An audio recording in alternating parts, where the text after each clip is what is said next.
We looked at three specific areas and published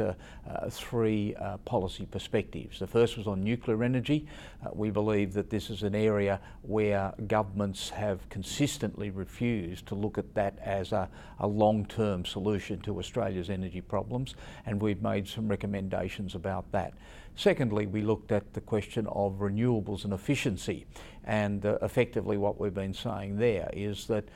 governments need to take a 10-year time frame to look at what renewable energy options are available, and what we're suggesting is that some of those technologies may not be provable, and as a consequence continuing investment in them is probably something that we need to see diverted elsewhere. Finally, we looked at what has been described as unconventional energy options, and for that read coal seam gas effectively. And recommendations there were concerned really with, I guess, ensuring that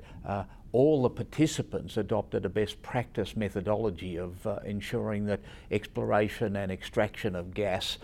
through this methodology was something which was environmentally sustainable. And importantly, that farmers, consumers, the environmental lobby, etc., were happy enough with in the longer term. Well, CEDA thinks that this was an important area for examination, in the full knowledge that the government was looking at a draft energy white paper for release, and we were delighted that the Minister released it at a CEDA forum. But what we wanted to ensure, of course, was that all of the energy options that Australia has at its disposal, both for domestic use and to sustain us for the next 50 plus years, as well as developing a vibrant export industry, were fully examined. One of the problems that we've seen in the past was that vested interests are often flogging one part of the energy equation, whether it be coal or whether it be LNG or whatever, but clearly there are other forms of energy that, particularly in the renewable space, but importantly as well in the nuclear space, that CEDA believes need to be fully examined, and as a consequence we undertook this very detailed study. What we're suggesting is that state-owned assets should be in fact sold.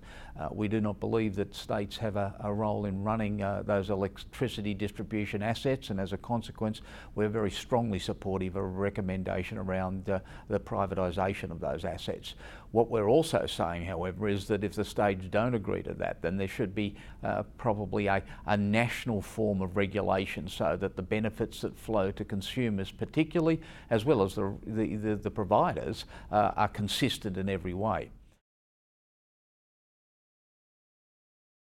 What we're saying is that the smart meter technology that we have today is something that needs to be enhanced further, and perhaps there be national guidelines set in place. We're particularly interested in the fact that smart metering will offer a more efficient way in which consumers can get access to the electricity bills, but of course going with that needs to be a very strong education campaign. The fact of the matter is that people now run 3 or 4 air conditioners, they run all sorts of electricity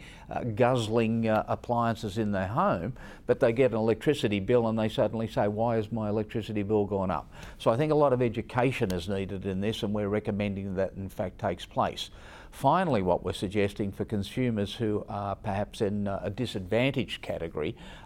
whilst it is appropriate, I think, that some benefits are given to them, there needs, I think, to be an examination in which the transfer payments to provide for those consumers who are a little less well off and looking and struggling to pay their electricity bills are better compensated. 50 odd years into the future, we'll be talking about energy supplies again. Coal, for environmental reasons, will probably have been weaned out, and what we're seeing now is the opportunities to look at renewables, nuclear energy, other forms of energy, looking at efficiency principles, particularly in the electricity market, so the consumers benefit. All of these things are absolutely critical now, and we think it's an appropriate time to apply our research and to release our research, particularly as it will come so hard on the heels of the release of the government's white paper.